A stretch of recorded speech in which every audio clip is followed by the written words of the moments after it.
গত দুদিন ধরে চলতি লোকসভা নির্বাচনে বিজেপির বিরুদ্ধে প্রভাব খাটানোর অভিযোগ তুলেছেন মমতা বন্দ্যোপাধ্যায়।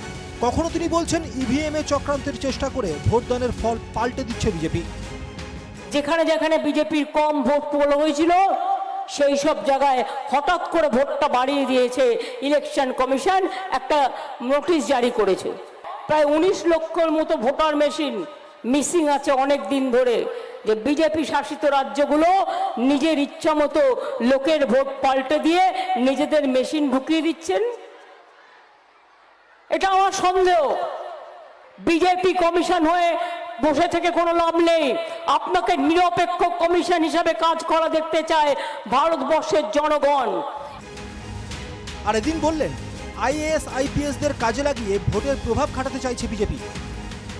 আইএস আইপিএস অফিসারদের যার যে রাজ্যে বাড়ি সেখানকার চিফ মিনিস্টারদের দিয়ে ফোন করানো হচ্ছে এবং করিয়ে বলানো হচ্ছে বিজেপির পক্ষে যেন কাজটা করো। আমাকে আপনারা না বলেছেন হয়তো, কিন্তু আমি জেনেছি আমার সোর্স থেকে। বিজেপির বিরুদ্ধে আইএএস আইপিএসদের দিয়ে ভোটে প্রভাব খাটানোর অভিযোগ তুললেও অবসরপ্রাপ্ত আইপিএস নজরুল ইসলাম জানালেন আইন অনুযায়ী এমনটা করা যায় না। অল ইন্ডিয়া সার্ভিস অ্যাক্ট আছে, সেখানে খুব পরিষ্কার বলা আছে যে কোনো অল ইন্ডিয়া সার্ভিস অফিসার তার বিবেক বিবেচনা মতে যা করা দরকার হবে তাই তাকে করতে হবে। যদি তার উপরের কোনো অফিসার তিনি ব্যুরোক্রেটই হন আর পলিটিক্যাল লিডারই হন, তাকে যদি বলে যে না আপনি এটা করবেন না এটা করুন, তাহলে অধিকার আছে বলার যে আপনি এটা লিখিত দিন। তেহট্টে মহুয়া মৈত্রের সমর্থনে প্রচার মঞ্চ থেকে মমতা বন্দ্যোপাধ্যায়ের স্লোগান স্বৈরাচারী বিজেপিকে সরিয়ে এবার দিল্লিতে পরিবর্তন চাই।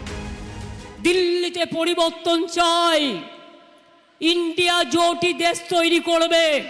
আমরা বাংলা থেকে যত বেশি সিট নিয়ে যাব তত বাংলার জোর থাকবে, এটা মাথায় রেখে দেবেন। তাই একটি ভোটও কংগ্রেসকে নয়, একটি ভোটও সিপিএমকে নয়, একটি ভোটও বিজেপিকে নয়, তৃণমূলকে ভোট দিন যদি সত্যি সত্যি সকালের আলো দেখতে চান। এদিনও নির্বাচন কমিশনকে বিজেপির কমিশন বলে কটাক্ষ করেন মুখ্যমন্ত্রী। ভোটের হার থেকে ভোট পরিচালনা সবেতেই সন্দেহের কারণ দেখছেন Mamata. Bureau report, NKTV Bangla.